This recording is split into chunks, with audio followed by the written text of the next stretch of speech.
And that's what I don't get when niggas don't know how to do shit. It's like, it's not that you don't know, it's that you don't want to know. You don't want to put the time in to do it because everything is on the internet.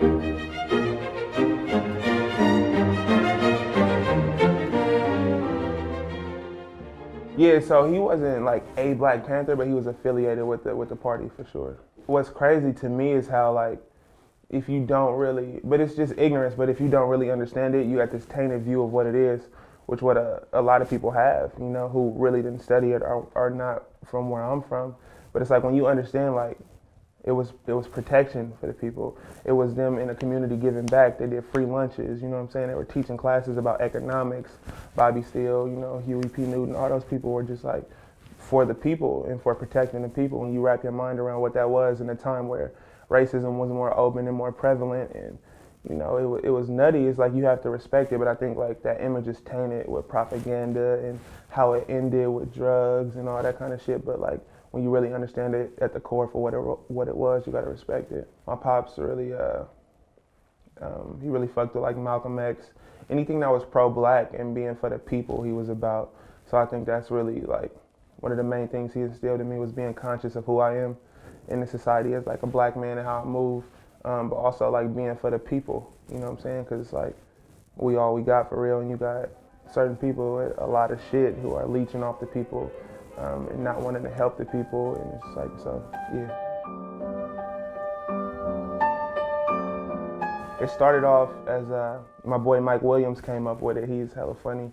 Nigga just makes hella words and shit. But in middle school and high school, like a Rexx was a nigga who was like hella nasty, like a kinky ass nigga with the chicks or whatever. And that's what it started as. And when you listen to my old music, it was like nasty, damn near on some like plies, old school plies, you know, kinky shit like that. But like as I grew, you know, I went to college and shit.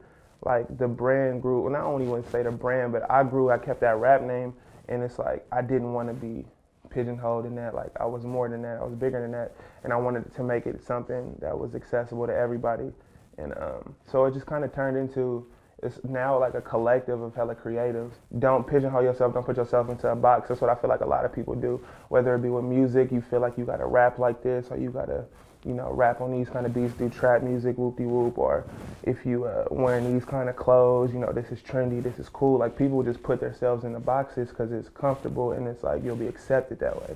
But my thing is, like, when you push that box, like, that's where, you feel me, that's where shit is, like, limitless. That's where real creativity is outside those boxes. One of the main things I've learned is that relationships are everything. How you treat people is everything. People fuck with you off relationships. You don't know how far that shit could go, and they could just like you and book you for a show, and that goes a long way.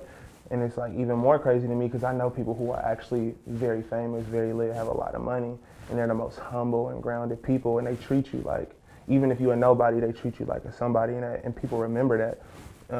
So that's like one of the biggest lessons I learned is just, you know, nurture your relationships and just be yourself, especially in the music business where everybody is trying to be something or, you know, getting crazy tattoos, wearing chains, like doing all kind of crazy shit to like prove themselves to people. With like the people that I admire the most are the people who are themselves and still stand out. Being able to navigate the music industry and all this new shit that I've been like moving through for the past year, I've learned a lot. I've experienced more, and like the whole premise of father figure is somebody who you get game from, who gives you, you know, gems and shit like from the stuff that they've been through, so you don't have to go through that same shit. So, and it's the same thing. And this album is just like me giving gems about all the shit I've experienced this last year, and so that's why I stuck with that title. And especially now, if you listen to the album, I got my parents like narrating the album, and it's like primarily my dad talking, who's like my father figure, who I got all my game from. So I thought it would be dope to, you know, continue this series of projects because I want to look back. I think it'd be dope 5-10 years from now to look back if I do another Father Figure 3, even if it's just Father Figure 1 and 2, to have this time stamp of this time in my life where shit just really got popping off, all the lessons I learned and the game that I learned in these years. I thought it would be dope to have like a little, you know, damn near like a trilogy or something for that. So. Erykah Badu for sure changed my life.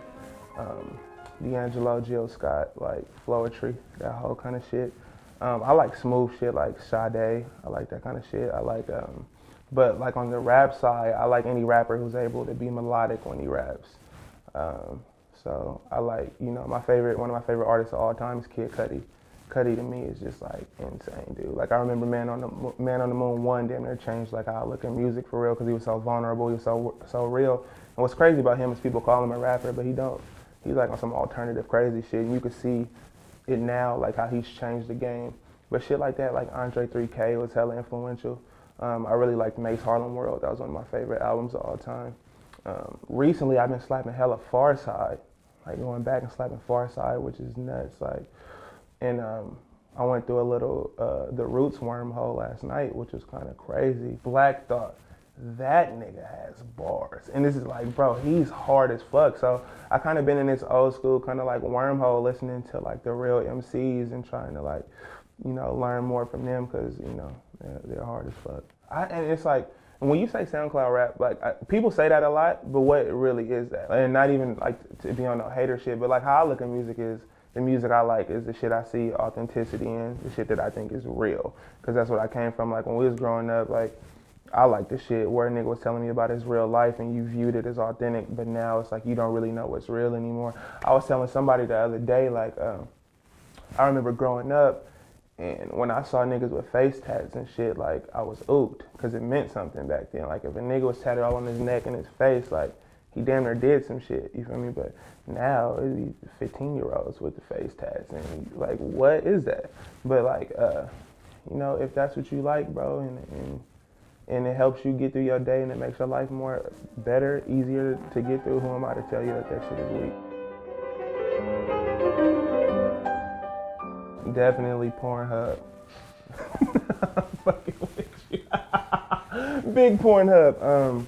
What do I like to do outside of music? I have a dog named Chapo, who's a wonderful, badass French bulldog. He's a piece of shit, but he's beautiful. I like to walk him a lot. I was really, back in the day, into video games. I kind of don't really play video games no more, but I was heavy into Call of Duty, NBA 2K. I was bodying shit. Except for my nigga Lynn, I never beat Lynn. He was a little magical. He got a little bit of them cheat codes. I went through a little stint where nobody knows I play World of Warcraft, which is kind of mangy. Don't tell nobody that, but it was a little addiction. Yeah, but I just like, you feel me, like cooling and kicking back. I really just like conversation. I like to talk. So, you know, but really it's just like this last few years has been really music. I ain't really did too much shit. I probably should do some other shit. So we got the headlining show. It'll probably be in mid-December. I do this every year. I do what's called Rexxmas, which is like a big ass Christmas party. It's been getting hella big in the Bay. So this year it's gonna be my headlining show plus Rexxmas, which is gonna be a little movie. And then hopefully next year catch a tour. I wanna focus on like more community outreach type shit, whether it be, you know, talking to football teams, connecting my homies that are in the league with these high school players so they could talk, shit like that, sponsoring more like little AAU teams and shit like that, but just being more involved in the community because I feel like that's where my people need the most help.